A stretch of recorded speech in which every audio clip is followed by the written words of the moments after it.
Inna ad-dina 'inda Allahil Islam. Assalamualaikum warahmatullahi wabarakatuh.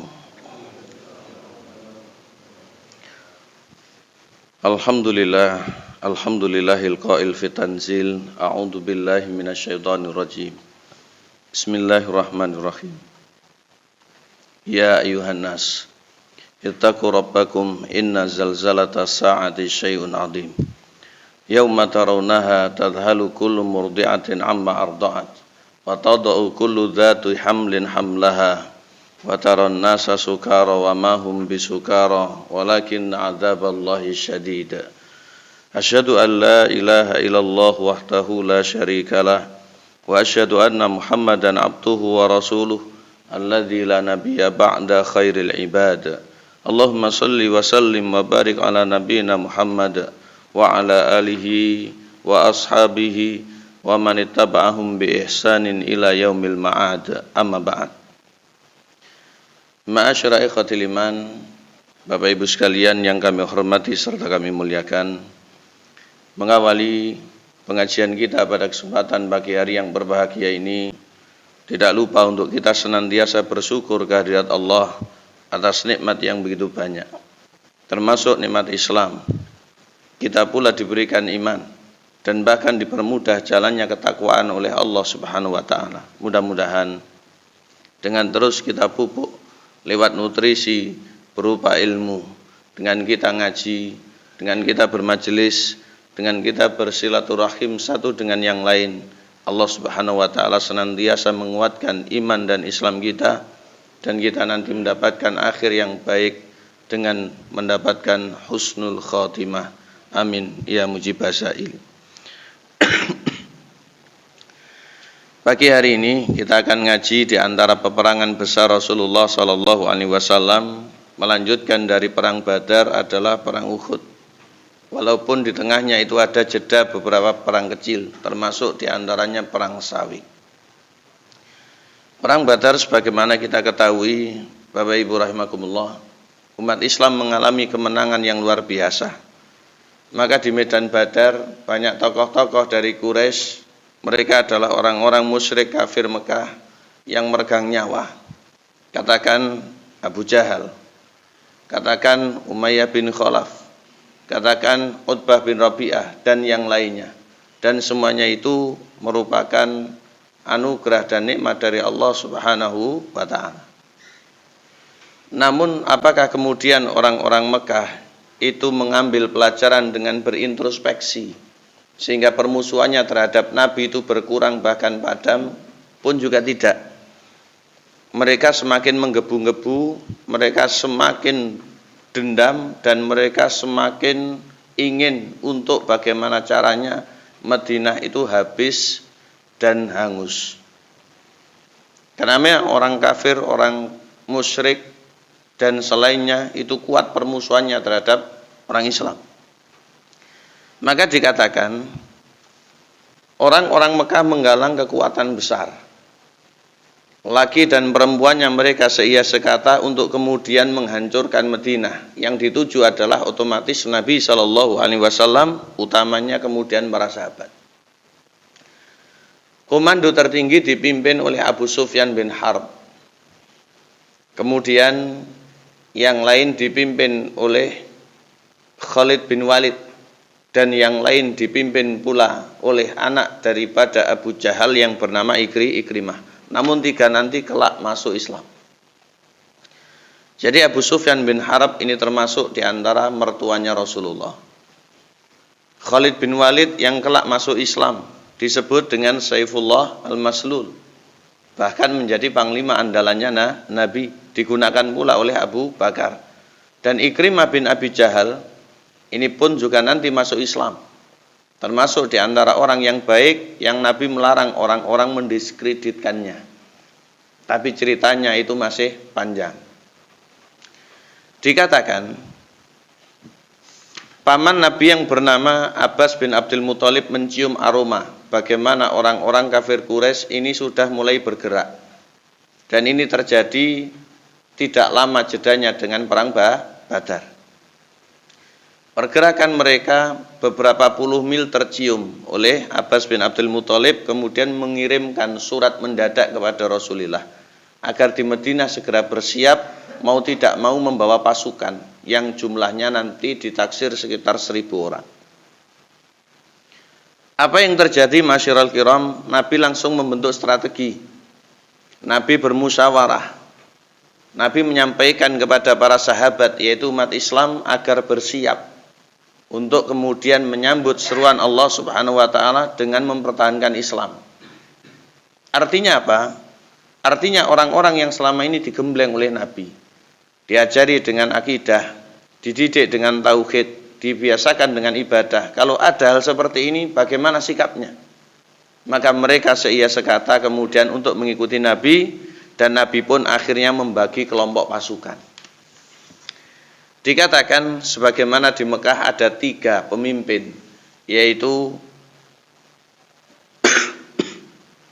Abu Sufyan bin Harb, diikuti oleh Khalid bin Walid, diikuti pula oleh Ikrimah bin Abi Jahal. Maka Nabi membagi pasukan menjadi 3. Dikatakan orang Muhajirin oleh Nabi didaulat pemimpinnya adalah Mus'ab bin Umair. Mus'ab bin Umair al-Abdari kita tahu Bapak Ibu adalah orang pertama yang menyampaikan Islam di Madinah, sehingga sumbangsinya besar. Selanjutnya orang Ansor dibagi oleh Nabi menjadi 2 kelompok besar, yaitu orang Aus dan Khazraj. Orang Aus oleh Nabi dipimpinkan kepada Usaid bin Khudair, sahabat daripada Sa'ad bin Mu'ad. Sedangkan orang Khazraj dipimpinkan oleh Nabi kepada Hubab ibnul Mundir. Maka ini adalah di antara 3 pemimpin pasukan yang dipilih oleh Nabi Shallallahu Alaihi Wasallam. Mereka kemudian berjalan. Ya. Mereka kemudian merangsek. Namun di perjalanan Nabi menginspeksi pasukan. Jadi pasukan ini secara jumlah banyak itu dalam seluruhnya wewenang Nabi, ada yang layak ataukah tidak, ada yang siap ataukah tidak, ini dipilih lagi oleh Nabi. Dikatakan Bapak sekalian di dalam hadisnya Imam Bukhari, Nabi Shallallahu Alaihi Wasallam memulangkan yang masih belum layak dari sisi usia, itu masih terlalu dini, jadi tidak boleh ikut berperang. Tapi karena punya semangat, mereka itu terus pengen ikut, tapi Nabi tidak memberikan izin. Bagaimana kita lihat kaderisasi di zaman itu sangat berjalan baik. Di tengah sekarang masih banyak dan bahkan menjamur di kalangan putra-putri umat Islam sendiri, ghirahnya terhadap agama ini masih sangat minim, kecuali yang mungkin ada di pesantren. Betul tidak sekalian? Ya. Maka ini perlu untuk ditingkatkan. Yang ditolak oleh Nabi yang pertama adalah putra daripada Umar bin Khattab yang bernama Abdullah. Jadi Ibnu Umar itu dulu ditolak perang Uhud karena masih belum balik. Yang kedua ada Usamah bin Zaid, putra dari Zaid bin Harithah yang disebut Khibi Rasul. Itu ditolak karena masih belum umur. Yang ketiga ada Usaid bin Duhair. Ini juga masih belum umur, ditolak oleh Nabi. Kemudian yang keempat ada Zaid bin Sabit. Ini ditolak pula oleh Nabi. Yang ini kelak membukukan Al-Quran. Ya, mushaf menjadi bentuk seperti itu atas perintah Abu Bakar As-Siddiq. Yang memimpin adalah Zaid bin Sabit. Yang beliau berkata, sekiranya Uhud 2 kali itu saya pikul lebih ringan daripada mengumpulkan kitabullah. Selanjutnya yang kelima ada Zaid bin Arqam. Yang keenam ada Arabah bin Aus. Yang ketujuh ada Amr bin Hazm. Yang kedelapan ada Abu Sa'id Al-Khudri. Ya, Abu Sa'id Al-Khudri yang hadisnya kita kenal, namanya Abdullah bin Qais. Ya, Abu Sa'id Al-Khudri. Ini termasuk di antara sahabat Nabi yang luar biasa. Sa'ad bin Malik bin Sinan. Selanjutnya ada Zaid bin Harithah. Selanjutnya lagi ada Sa'ad bin Hibbah. Kemudian beberapa ulama memasukkan Barok bin Azib, tapi Barok bin Azib dikatakan oleh Imam Bukhari ikut dalam perang Uhud. Jadi setelah diinspeksi yang belum layak untuk ikut kemudian dipulangkan. Sehingga dari sini ulama fikih mengambil pelajaran bagaimana tanda orang itu bisa ikut perang, diantaranya balik. Diantaranya sudah keluar kumisnya atau kemudian keluar bulu kemaluannya. Kalau belum dikatakan balik, maka belum dibolehkan ikut berperang. Ini dari koridor fikih. Setelah itu, ma'asyiral kiram yang kami muliakan, disebutkan di dalam kitab Rasulullah mematangkan atau memplanning perang sedemikian rupa. Namun Rasulullah mendapati mimpi. Disebutkan di dalam salah satu riwayatnya, Rasulullah Shallallahu Alaihi Wasallam itu mimpi. Dalam mimpinya itu dikatakan bahwasanya beliau Shallallahu Alaihi Wasallam melihat sapi yang dipotong. Namun beliau Shallallahu Alaihi Wasallam mimpinya juga sebaliknya. Maka ini kemudian ditafsirkan oleh sebagian yang mentafsirkan akan mengalami kemenangan namun juga mengalami kekalahan. Dan ternyata yang didapati nanti adalah kekalahan. Dalam perang Uhud, Nabi Shallallahu Alaihi Wasallam mengalami yang namanya kekalahan.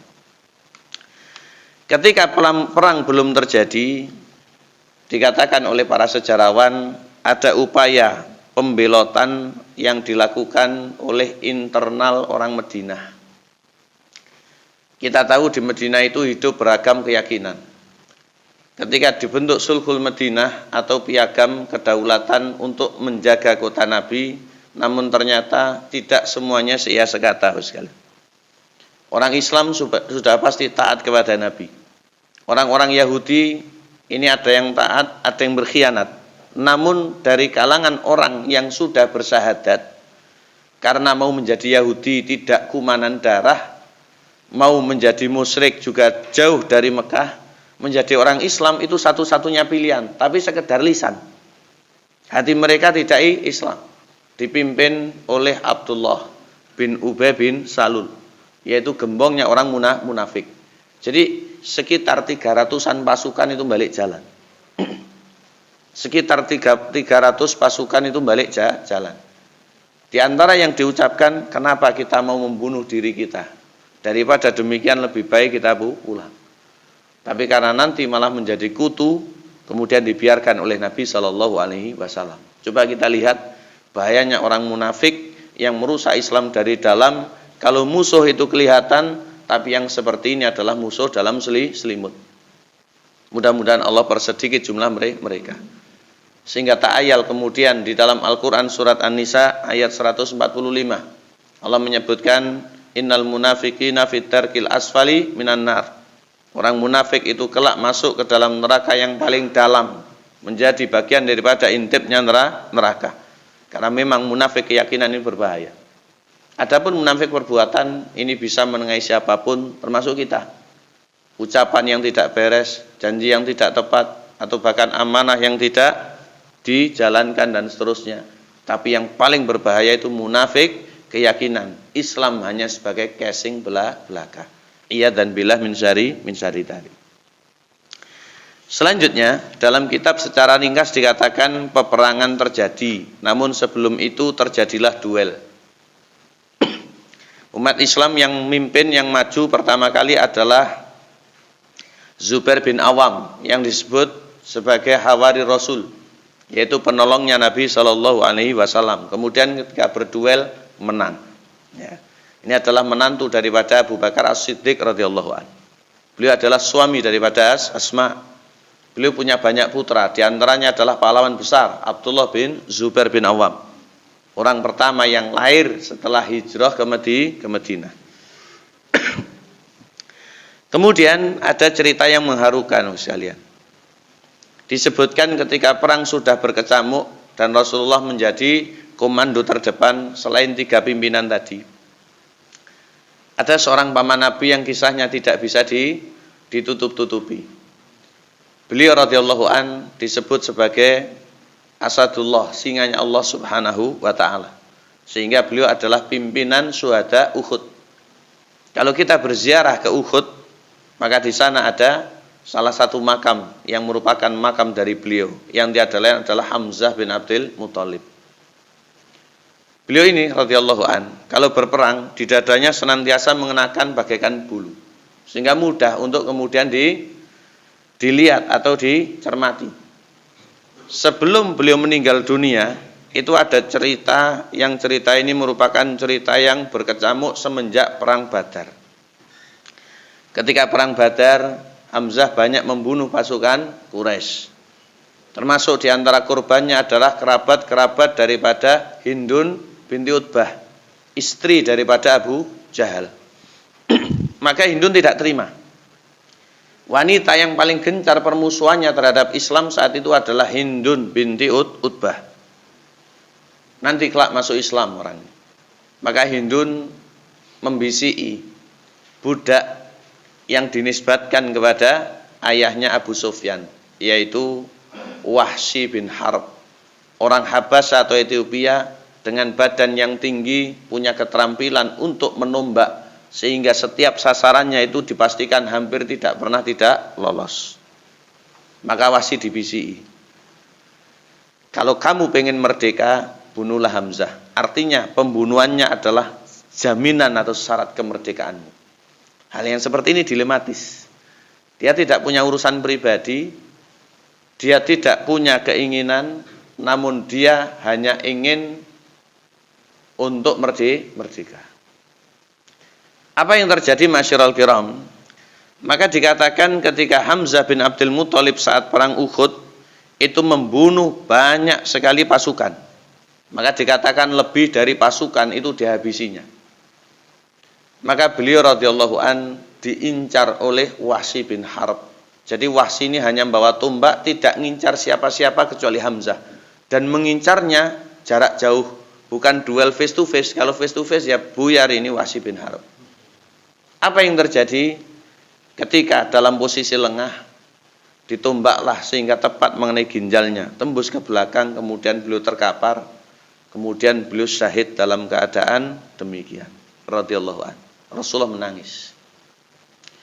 Apakah kemudian ketika sudah meninggal dibiarkan? Tidak, masih ada kisah kelanjutan yang nanti akan kita bicarakan di belakang. Ini kematian daripada Hamzah bin Abdul Muthalib, yang ketika Hamzah masuk Islam dulu, Islam ini sedikit tenang. Ketika Umar bin Khattab masuk Islam lagi, maka lebih tenang lagi. Ini dikatakan oleh Ibnu Mas'ud, dikatakan pula oleh Abu Dzar dan yang lainnya. Maka semakin punya izahlah Islam. Selanjutnya masyiral kiram, ada cerita yang lain seputar seorang yang bernama Handalah bin Abi Amir. Beliau termasuk di antara orang yang pengorbanannya luar biasa, dan ini mungkin terjadi pada siapapun. Ya. Ini dikisahkan di dalam banyak sekali kitab sirah. Beliau adalah kesatria yang luar biasa. Handalah bin Abi Amir. Beliau ini adalah putra dari seorang rahib. Ya. Beliau ini adalah putra dari seorang rahib. Handalah adalah seorang pengantin baru. Ya. Mungkin di sini ada yang pengantin baru. Mudah-mudahan keluarganya sakinah mawaddah warahmah. Yang sudah tidak usah tingak-tinguk, ngapain? Ya. Tingak-tinguk jenengan. Handalah ketika baru saja menikah, beliau mendengar panggilan untuk berjihad. Ya. Beliau mendengar panggilan untuk berjihad. Saat itu beliau sedang hendak berbulan madu. Jadi belum kumpul dengan istrinya. Ibaratnya sekarang itu masih mau check in. Ya. Bagi yang mungkin kemana dan seterusnya. Setelah itu akhirnya ditinggalkannya istrinya. Jadi yang digandeng itu istrinya ditinggal. Istri yang digandengnya ditinggal. Beliau bangkit berjihad. Ketika berjihad bertemu pasukan musyrik di medan tempur, beliau terobos barisan musuh sampai di hadapan komandan pasukan, yaitu Abu Sufyan bin Harb, namanya Sakhr. Hampir saja membunuhnya andai saja Allah tidak menganugerahkan kesyahidan padanya. Namun Handalah telah berhasil mengalahkan Abu Sufyan. Ketika berada di atas dan menguasainya hendak membunuhnya, maka terlihat oleh Sadat ibnul Aswad sehingga Sadat memukulnya hingga tewas. Dan Sadat bin Aus, Sadat ibnul Aswad, ini orang kafir Quraisy. Jadi yang harusnya berbulan madu setelah akad nikah, istrinya ditinggal, tangannya ditinggal, kemudian berjuang berjihad sampai meninggal dunia radhiyallahu anhu. Ya, kalau istrinya nggak menikah lagi, tetap dalam iman, insya Allah dibersamakan di akhirat. Ya, ditambah yang lainnya. Jangan takut yang belum menikah ya. Nanti mau nikah takut begitu ya, tidak. Selanjutnya, ada kisah yang lain. Ketika dilihat umat Islam sudah menguasai peperangan, maka Khalid bin Walid yang merupakan pasukan kavaleri dengan bawahi puluhan kuda yang merupakan berasal dari kafir Quraisy membuat siasat. Jadi orang kafir Quraisy ini dipura-purakan kalah sementara. Dan Nabi SAW yang mengutus para pemanah yang ada di bukit itu pun tergiur, sehingga karena kemaksiatan mereka tidak taat kepada sunnahnya Rasul, imbasnya kalah dalam perang. Maka orang kafir Quraisy pura-pura kalah sehingga mereka mundur. Lah orang Islam dihalalkan oleh Allah Subhanahu wa taala namanya ghanimah. Jadi dapat rampasan itu seneng. Nah, ini namanya ghanimah setelah perang lagi. Nah, ini dibagi oleh Allah Subhanahu wa taala dan Rasul. Sehingga ada surat Al-Anfal, sehingga ada surat Al-Hasr, sehingga ada istilah Anfal, ada istilah ghanimah, ada istilah fai' dan yang lain. Itu seputar harta benda ketika perang. Apa yang terjadi Bapak sekalian? Umat Islam akhirnya datang mereka mengambil benda itu. Ya. Mereka datang mengambil benda itu. Macam-macam. Ya.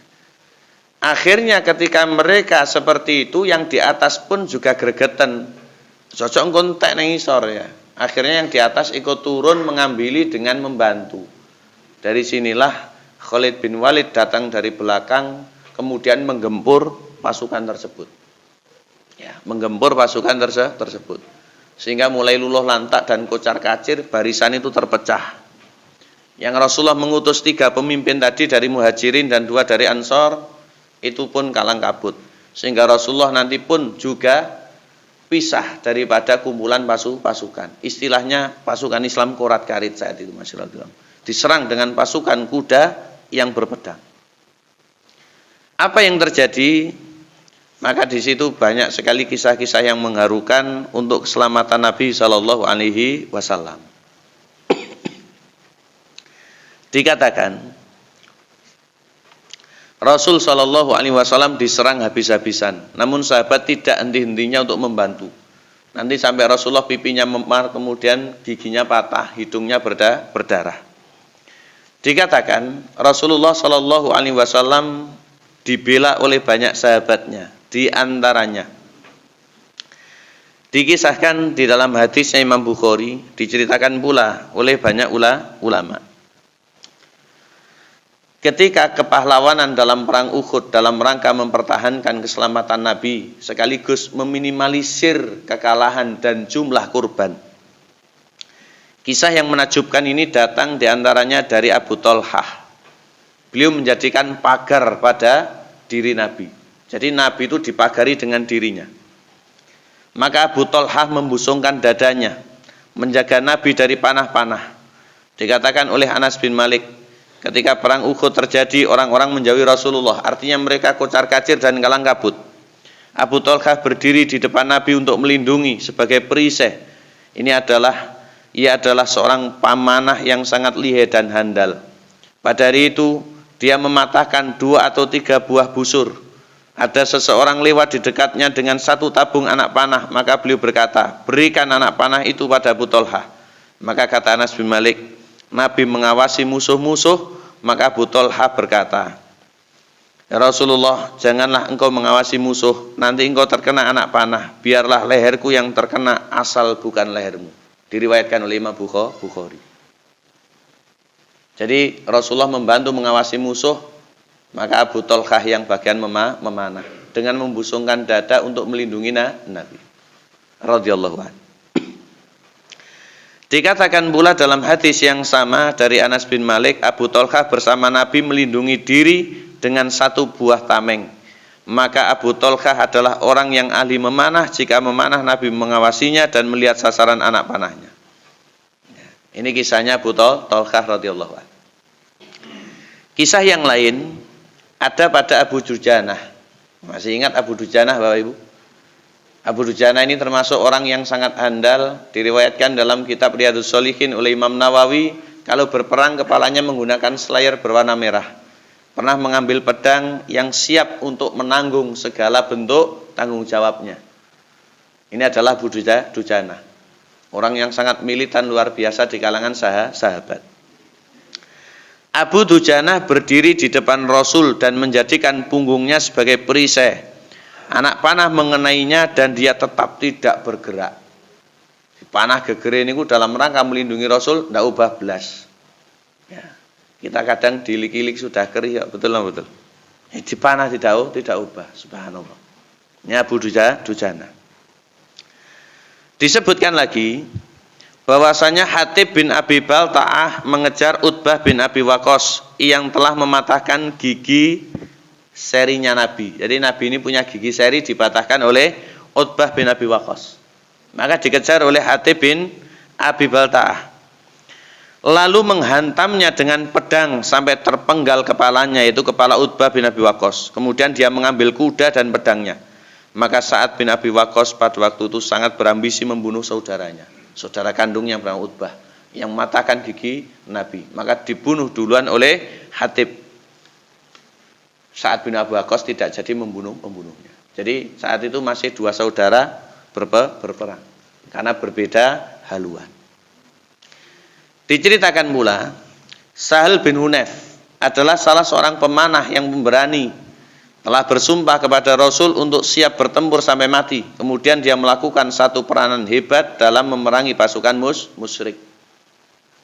Selanjutnya Rasulullah pada waktu itu juga memanah dengan tangannya. Beliau diriwayatkan dari Qatadah bin Nu'man melepaskan anak panah dari busurnya sampai patahlah kedua ujungnya. Kemudian diambil oleh Qatadah bin Nu'man yang pada waktu itu ada di dekatnya. Matanya pada waktu itu terluka, biji matanya keluar menggantung di pipinya sampai molor. Maka Rasulullah mengembalikannya dengan tangan, kemudian mendoakannya, kemudian dikembalikan menjadi mata yang paling indah. Nabi manah. Ya. Ada orang yang bernama Qatadah bin Nu'man. Matanya berojol jamaah. Ketika diambil oleh Nabi, dibersihkan, didoakan, dikembalikan menjadi mata paling indah. Ini termasuk diantara mukjizat Rasul. Ya. Tidak ada orang sekarang ini bisa. Ya. Tidak ada orang sekarang ini bisa. Kalau keris murup itu banyak. Ya. Selanjutnya Abdurrahman bin Auf pada hari itu juga bertempur sampai mulutnya terluka dan pecah.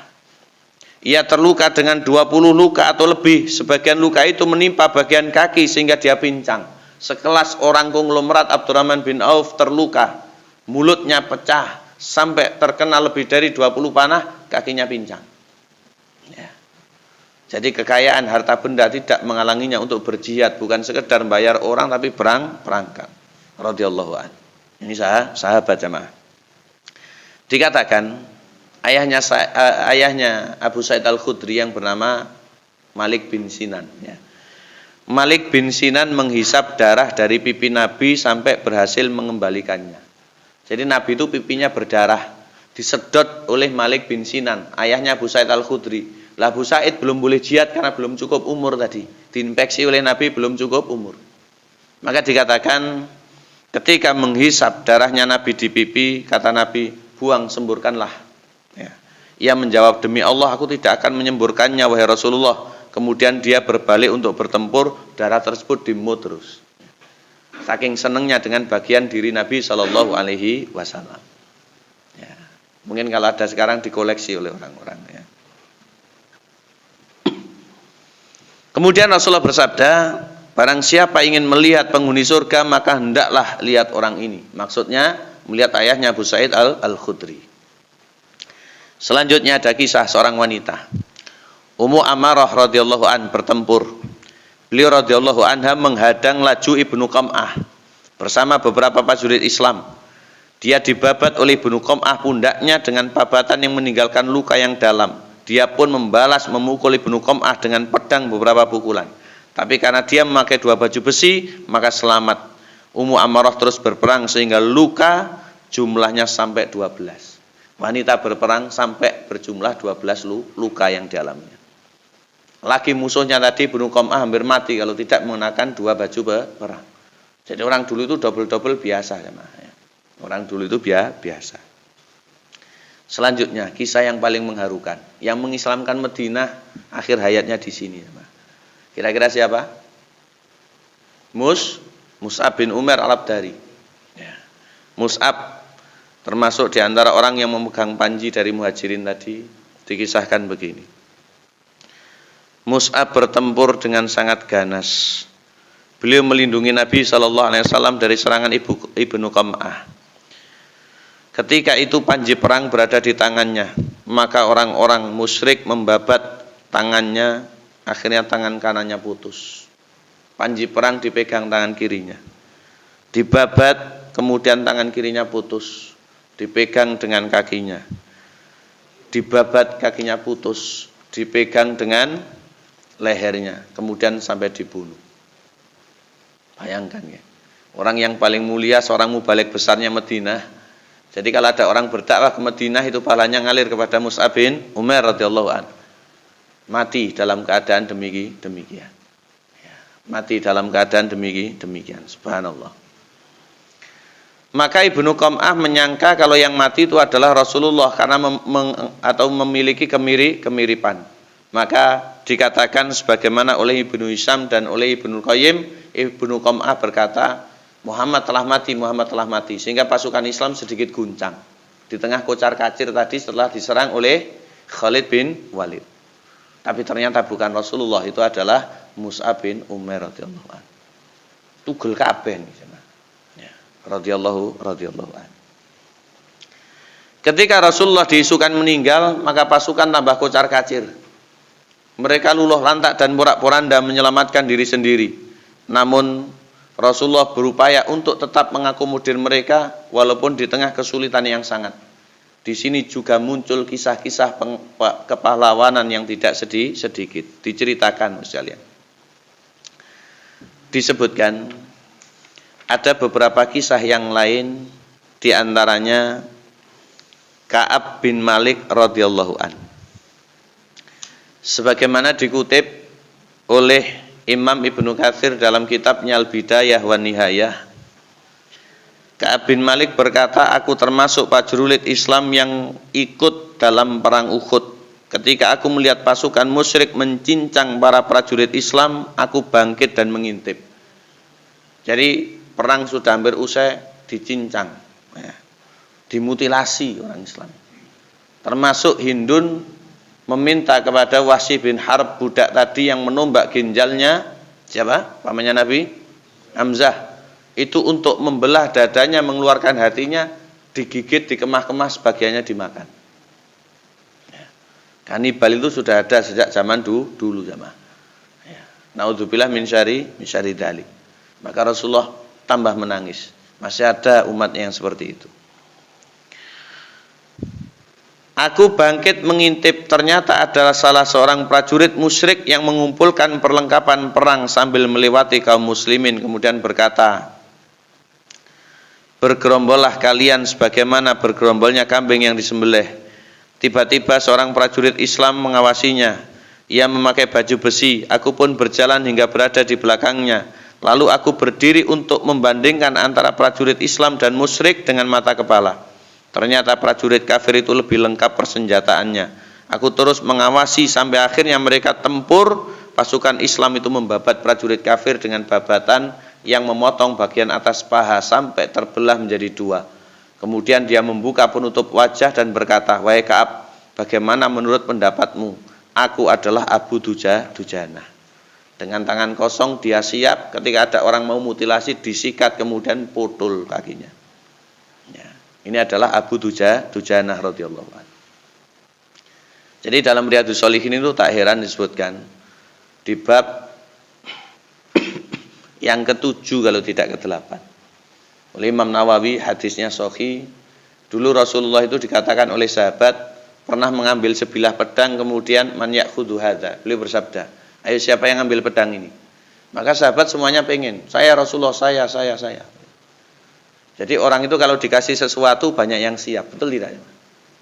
Akhirnya Rasulullah menegaskan man ya'khudhu hadza bihaqihi, jukuk tapi juga gelem perang, gunakan sebagai fungsinya. Akhirnya kata Abu Dujanah, saya Rasulullah akhudhu bihaqihi. Hanya Abu Dujanah yang mampu, di lain sahabat itu diam. Subhanallah. Sehingga ta'ayal kemudian kisahnya demikian. Berikutnya diceritakan di dalam riwayat yang lain dalam hadisnya Imam Bukhari. Ada beberapa wanita muslimah tiba di medan tempur seusai perang. Jadi wanita muslimah ini dalam rangka membantu. Akhirnya Anas bin Malik cerita, aku melihat Aisyah istrinya Nabi dan Ummu Sulaim. Mereka berdua menyingsingkan gaun sampai aku melihat gelang kaki mereka, menggendong kantong air di atas punggung, meminumkannya kepada para prajurit, lalu pergi untuk menemuinya lagi. Kemudian kembali lagi dan meminumkannya kepada prajurit Islam. Umar bin Khattab juga menceritakan Ummu Sulaim, salah seorang wanita Ansor, pada perang Uhud memberi minum kami. Sampai dicincing ini sampai terlihat, tapi yang melihat hanya Anas bin Malik dan menjadi rahasia. Itu secara tidak sengaja hukumnya tidak mengapa. Dalam kondisi darurat seperti itu. Kemudian di antara para wanita itu ada pula Ummu Aiman. Ketika melihat sekelompok tentara Islam melarikan diri dan tidak masuk Madinah, dia menaburkan debu ke wajah mereka. Perang kok Melayu begitu ya. Dan berkata, ambil saja pemintal benang dan berikan pedangmu padaku. Kemudian dia bergegas ke medan tempur, memberi minum mereka yang terluka. Tiba-tiba Hibban ibnul Ariqah memanahnya, maka ia pun tersungkur dan tersingkaplah pakaiannya. Sinten Ummu Aiman ini jemaah? Bekas budaknya keluarga Rasul, istrinya Zaid bin Harithah, ayahnya ibunya Usamah bin Zaid. Dipanah kemudian tersungkur, kemudian tersingkaplah sedikit pakaiannya. Musuh Allah itu pun tertawa melihatnya, yaitu siapa? Hibban ibnul Ariqah. Hal itu membuat Rasulullah berduka, lalu beliau memberikan anak panah tanpa mata kepada Sa'ad bin Abi Waqqas seraya berkata, panahlah wahai Sa'ad. Maka saat memanahnya tepat mengenai leher Hibban, ia pun jatuh tersungkur dan mati. Maka Rasulullah pun tersenyum sampai tampak gigi geram beliau.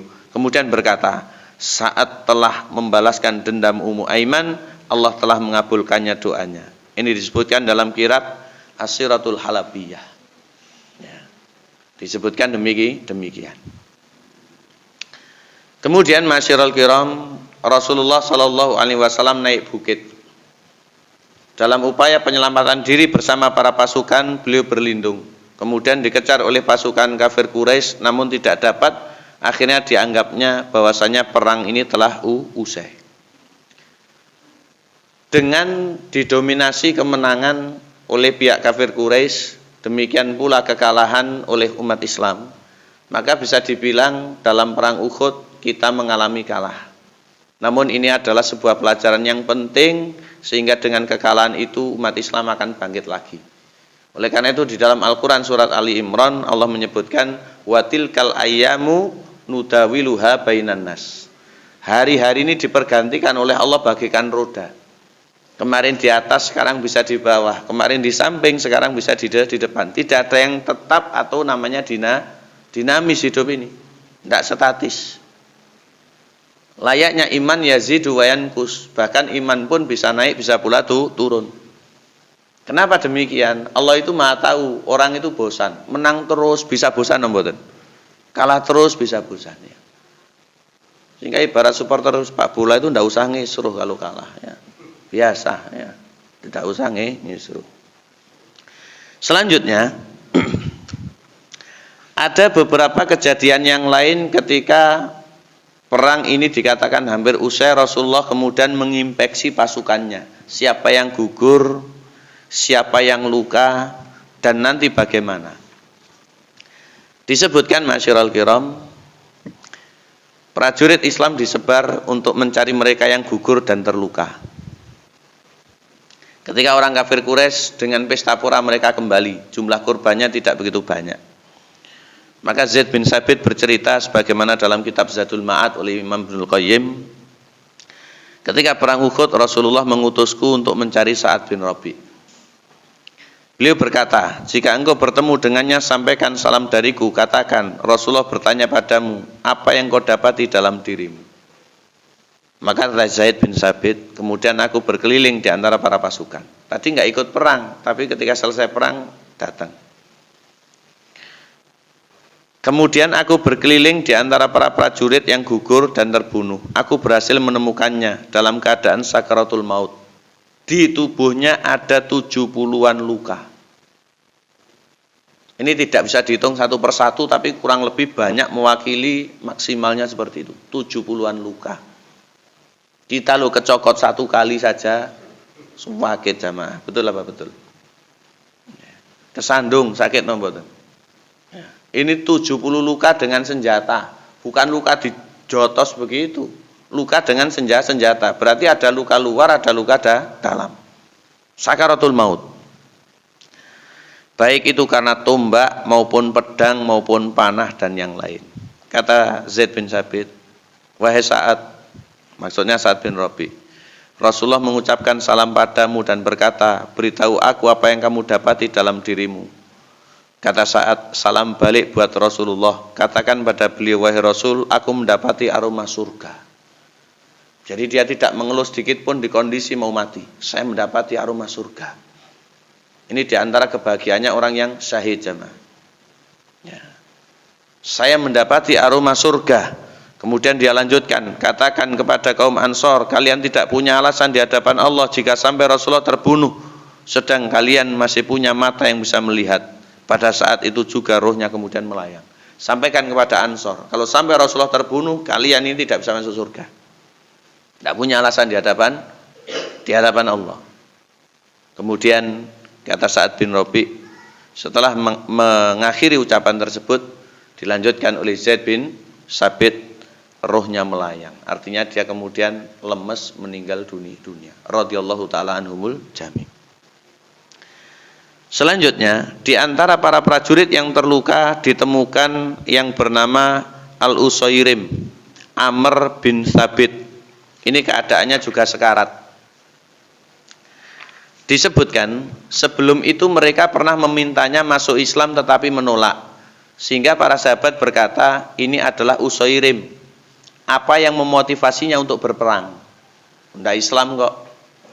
Kami telah meninggalkannya dalam keadaan mengingkari Islam. Lalu mereka bertanya padanya, apa yang memotivasinya ikut perang?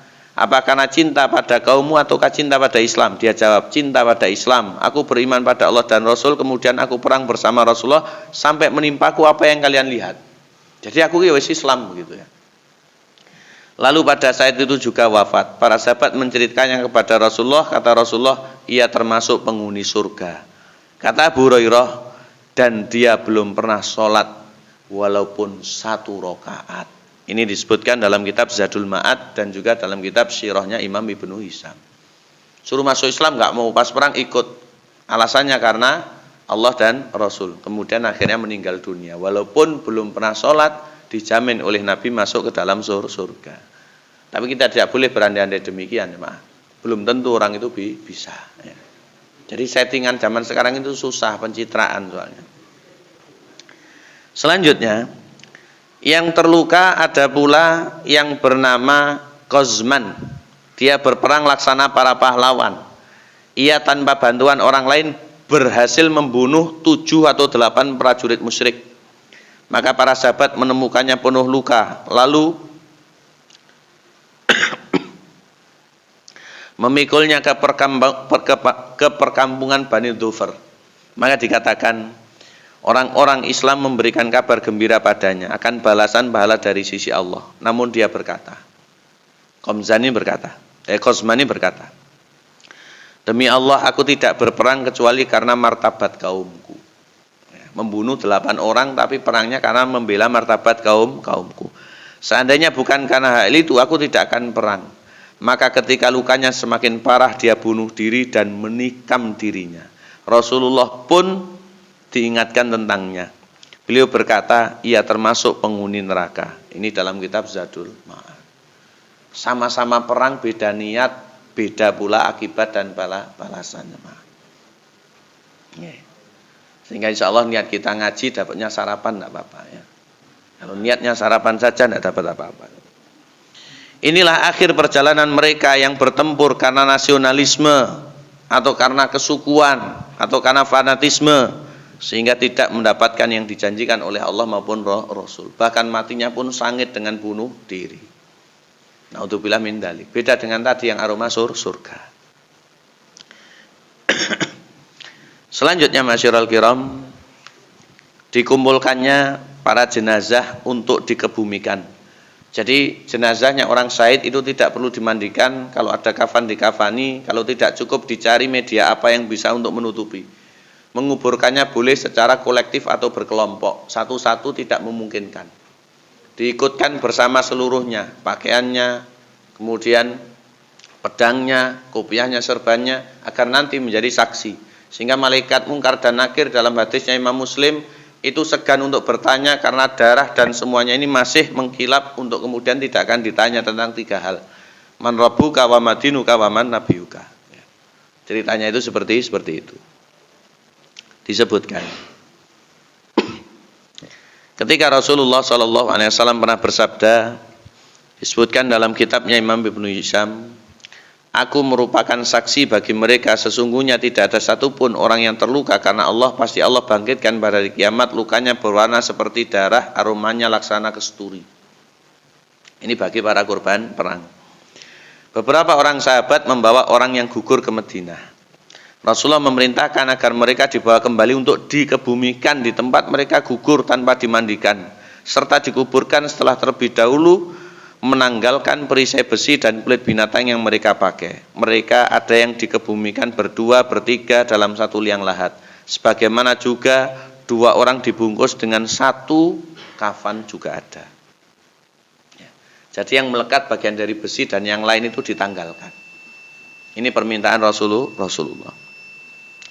Kemudian beliau bersabda, siapa di antara mereka yang paling banyak hafal Quran? Sahabat menunjuk ke arah seorang yang kakinya telah ada di liang lahat. Ini kusikile podol. Maka beliau bersabda, aku akan menjadi saksi bagi mereka pada hari kiamat. Abdullah bin Amr bin Haram dan Abdullah bin Jamuh dikubur dalam satu liang karena cinta yang telah terjalin di antara mereka. Jadi ini dipersaudarakan oleh Rasulullah, dikubur bersamaan. Ini disebutkan dalam hadis Sahih Bukhari. Ya. Orang yang hafal Quran kakinya bisa tugel, kemudian meninggal dunia seperti itu. Para sahabat kehilangan jasadnya Handholah. Masih ingat Handholah bin Abi Katsir tadi? Hendak berbulan madu, istrinya ditinggal. Belum sempat kumpul, meninggal dunia syahid. Ya, luar biasa. Ya, ibaratnya sudah check in kemudian pulang perang, jemaah. Handholah, para sahabat kehilangan jasad beliau radhiyallahu anhu. Maka para sahabat mencarinya dan menemukan di satu tempat di atas tanah, dari tubuhnya menetes air. Rasulullah memberitahu para sahabat bahwa para malaikat memandikannya. Subhanallah. Para malaikat memandikannya. Lalu beliau bersabda, tanyalah kepada istrinya apa yang telah terjadi. Maka mereka bertanya kepada istrinya, dan ia pun memberitahukan apa yang terjadi padanya. Karena itulah Handholah dijuluki orang yang dimandikan oleh malaikat. Subhanallah. Jadi malaikat berkenan untuk memandikannya. Pada saat melihat apa yang menimpa Handholah, paman sekaligus saudara susuannya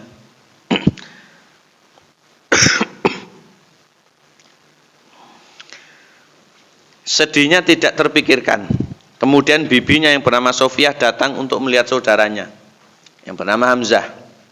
Rasulullah memerintahkan anak Sofiyah, yaitu Zubair, agar memintanya pulang supaya tidak melihat apa yang menimpa saudaranya. Sofiyah malah berkata, mengapa? Telah sampai berita kepadaku bahwa saudaraku telah ditusuk tubuhnya. Itu di jalan Allah. Alangkah senangnya kami karenanya. Aku akan mengharap pahala bersabar kepada Allah. Ia pun mendekatinya, mendoakan, mengucapkan innalillahi wa inna ilaihi rajiun, dan memohon ampun untuknya. Kemudian Rasulullah memerintahkan agar ia dikubur dengan Abdullah bin Jahaz, kemenakan sekaligus saudara sepersusuannya. Jadi wanita ini sangat kuat, saudaranya meninggal tidak sampai kemudian roboh, jemaah. Kemudian Ibnu Mas'ud bercerita, kami tidak pernah sekalipun melihat Rasulullah menangis dengan tangisan melebihi tangisan beliau terhadap Hamzah bin Abdul Muthalib. Beliau meletakkannya di arah kiblat, berdiri di sisi jenazahnya, lalu menangis sampai terisak-isak. Ini disebutkan di dalam kitab Mukhtasar Sirati Rasul. Jadi Hamzah diambil oleh Rasulullah dengan dada yang terbelah, hati yang sudah tidak utuh, diarahkan kiblat, berarti di depannya Rasulullah di bagian selatan. Beliau nangis terisak-isak, magep-magep. Ini paman yang umurnya tidak beda jauh. Jadi Abdullah menikah dengan Aminah, Abdul Muthalib menikah pula, kemudian juga punya anak yang bernama Hamzah. Luar biasa ya. Pemandangan para syuhada, Bapak Ibu, sangat memilukan, merobek hati, menyayat hati. Khobab bercerita sebagaimana disebutkan oleh Imam Ahmad. Kata Khobab, tidak diperoleh kafan untuk Hamzah kecuali pakaian yang pendek. Jika dipakai menutup kepala, maka tersingkap kakinya. Jika dipakai kakinya, tersingkap kepalanya. Kemudian Rasulullah memerintahkan ditutup kepalanya, kakinya ditutupi alang-alang gurun atau idkhir. Ya, dikafani dengan seperti itu. Jadi orang soleh ahli surga kafannya kurang. Subhanallah.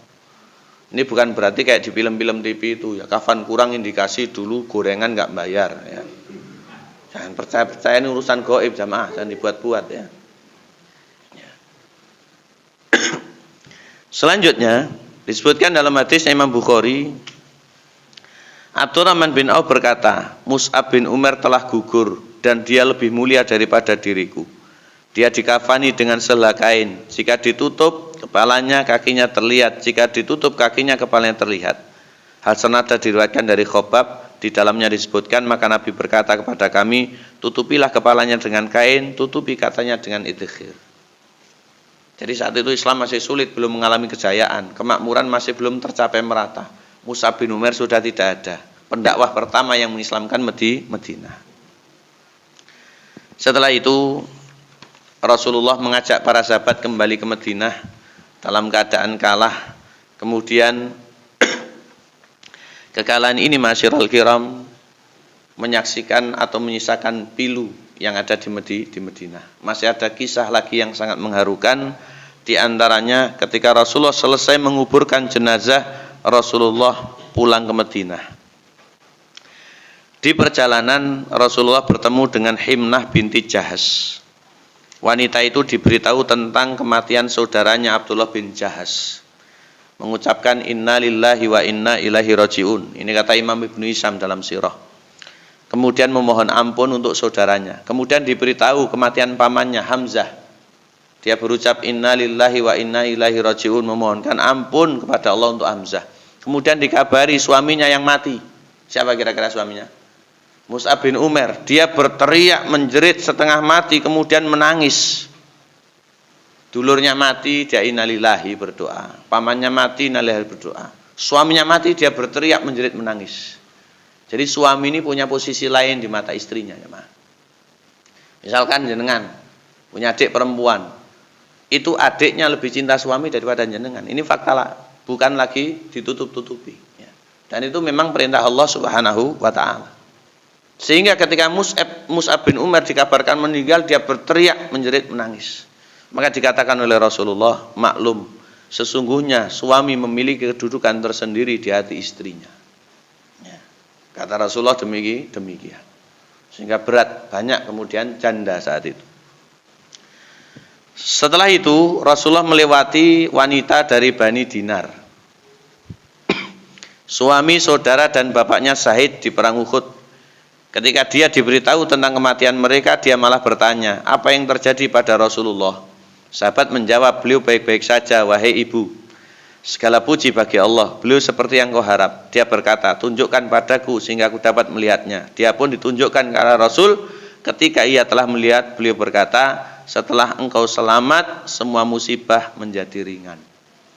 Ya Rasul, seandainya engkau selamat, cilokon dunyo. Engkau selamat, musibah menjadi ringan. Sehingga kalahnya enggak terlalu rasanya. Bisa move on. Yang penting Rasulullah selamat. Ini disebutkan oleh Imam Ibnu Hisham.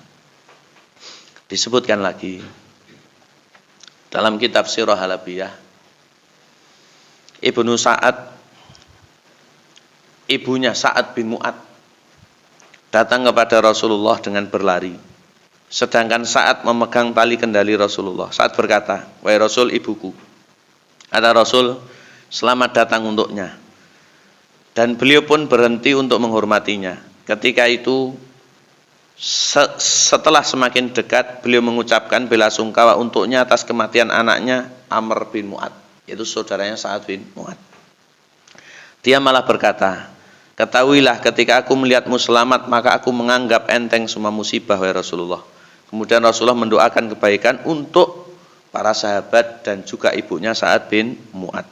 Lalu berkata, wahai Ummu Sa'ad, bergembiralah dan berilah kabar gembira kepada keluarga mereka bahwa anggota keluarga mereka yang gugur saling berdampingan di surga kelak, diizinkan memberikan syafaat untuk keluarga mereka semua. Ini dalil tentang syafaatnya orang yang syahid. Maka Ummu Sa'ad berkata, kami rela wahai Rasulullah, siapa lagi yang akan menangis setelah berita ini? Kemudian dia melanjutkan, wahai Rasulullah, berdoalah untuk mereka yang ditinggalkan. Rasulullah berdoa, ya Allah, hilangkanlah kesedihan dalam hati mereka, gantilah musibah mereka dengan kebaikan, berilah ganti yang lebih baik dari yang telah ditinggalkan. Ini doa Nabi SAW. Kemudian estimasi gugur dari kedua belah pihak, baik Islam maupun kafir Quraisy Mekah sekalian. Dikatakan riwayat-riwayat ulama tidak menyebutkan estimasi secara pasti, artinya ini masih pro dan kontra, tapi kurang lebihnya di angka ini. Dikatakan Islam yang gugur kurang lebih 70 orang, mayoritasnya adalah Ansor. Dari kalangan mereka ada 65, ya, 41 dari Khazraj, sisanya dari Aus, 1 juga dari Yahudi Madinah. Adapun dari Muhajirin 4 orang. Jadi Ansor yang paling banyak meninggal. Memang dari kemahiran perang itu Muhajirin lebih ganas sama. Karena mereka orang-orang Quraisy. Sedangkan orang musyrik yang terbunuh kurang lebih 22 orang. Ya. Dengan beberapa perincian, akan tetapi yang lain menyebut 30-an orang. Ini disebutkan dalam kitab Fathul Bari, demikian pula dalam kitab Ghazwatul Uhud. Jadi Islam lebih banyak, kurang lebih 3 kali lipat lebih, ya, korban yang menjadi syuhada. Kemudian apa yang bisa kita ambil pelajaran, apa yang bisa kita petik pelajaran daripada adanya perang Uhud ini, masyiral kiram? Imam Ibnu Hajar dalam kitab Fathul Bari menyampaikan beberapa pesan. Dan ini bagi seluruh umat Islam. Dikatakan, selain dipaparkan oleh Imam Ibnu Hajar, dipaparkan pula oleh Imam Ibnul Qayyim. Yang pertama, menunjukkan bahwasannya akibat buruk dari maksiat. Sehingga kalau maksiat itu berdampak pasti akan negatif. Dan ini diantaranya dengan melanggar perintah Nabi, pasukan pemanah yang di gunung tadi ikut turun untuk mengambil yang dianggapnya sebagai ghanimah. Jadi Nabi itu harus dipegang seluruh ajarannya. Kalau tidak ya kalah seperti itu. Maka siapapun yang nyebal daripada sunnah, cepat atau lambat dia akan seperti itu. Ya, tidak boleh. Yang kedua, hikmah dan pelajarannya, kebiasaan para rasul diuji, lalu kesudahannya kemudian baik. Sehingga Rasulullah pun mengalami kekalahan, tapi dibalik atau setelah itu akan mengalami banyak kemenangan. Sehingga hal yang lumrah dalam hidup, menang kalah itu biasa. Ya. Tapi kebanyakan orang itu tidak siap kalah, betul. Sehingga doanya itu Rabbana atina fid dunya hasanah fil akhirati hasanah, itu harus harga mati. Padahal Allah yang Maha mengabulkan. Doa apa ini namanya? Cinten yang jenengi sapu jagat. Itu apa jemaah? Sapu jagat apa sapu langit? Saya pengen tahu kitab yang menyebut sapu jagat. Ya. Nanti tolong dicarikan jamaah Langgar Kidul. Al-Baqarah 201 tadi itu ya. Yang ketiga, hikmah dan pelajaran berikutnya,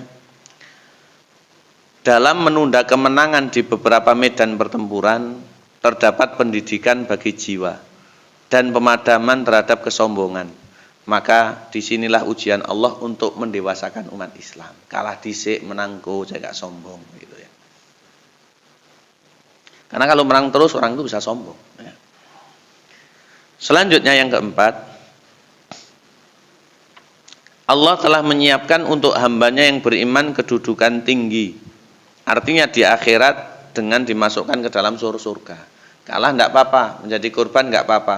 Toh juga pasti masuk surga. Selama karena Allah Subhanahu wa taala.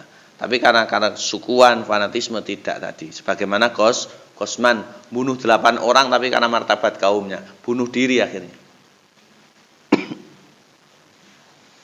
Selanjutnya yang kelima, kata Imam Ibnu Hajar, syahadah atau mati syahid itu merupakan tingkatan tertinggi. Ya. Dan mereka termasuk di antara para aulia Allah, walinya Allah. Ya. Jadi wali Allah ini orang yang mati syahid. Ini termasuk di antara para wali Allah, kata Imam Ibnu Hajar. Tapi kita tidak berasumsi atau berambisi menjadi wali. Yang penting orang bertakwa itu masuk surga, kita berislam, beriman baik, mudah-mudahan jalan takwanya mudah. Ya, soalnya nanti lihat jadi wali kabeh ribet dunia, jemaah. Ada yang bisa ngilang, ada yang bisa mumbul, ada yang bisa apa lagi ya. Sehingga nggak ketemu ya. Kajian nggak pernah ada yang datang, soalnya ngilang kabeh, nggak ketok ya. Ustadz ngeramai wali ya bingung kalau begitu. Syukuri saja kalau sudah menjadi wali murid. Sebentar lagi menjadi wali nikah. Yang terakhir, Allah ingin menghancurkan musuhnya, maka dia membuat sebab yang menjadi alasan mereka layak dihancurkan. Karena kufur, karena dolim, karena melampaui batas, Allah hancurkan orang kafir. Di antara kehancuran orang kafir, nanti ketika Fathu Mekah itu mereka menyerah, dulu pernah mengalahkan umat Islam di perang Uhud. Sehingga kalau ada kesempatan insya Allah kita kaji Fathu Mekah ya, dengan cerita-cerita indah di baliknya. Jadi ini kurang lebih yang disampaikan oleh Imam Ibnu Hajar dalam kitabnya Fathul Bari, hikmah dan pelajaran perang Uhud. Mudah-mudahan 6 hal ini menjadi pelajaran bagi kita dan umat Islam. Intinya dalam hidup menang kalah itu biasa. Yang penting kita tetap taat kepada Allah maupun Rasulnya. Allahumma salimnal muslimin. Terima kasih atas kebersamaannya.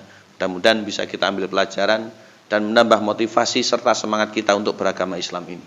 Dari kami, jazakumullah khairan atas atensinya. Mudah-mudahan Allah menjadikan ini sebagai amal soleh kita. Kita usaikan sebelum melanjutkan sholat syuruk dengan bacaan istighfar majelis. Subhanakallahumma bihamdik, asyhadu alla ilaha illa anta astaghfiruka wa atubu ilaik. Wallahul muwaffiq ila aqwamit thoriq. Assalamualaikum warahmatullahi wabarakatuh.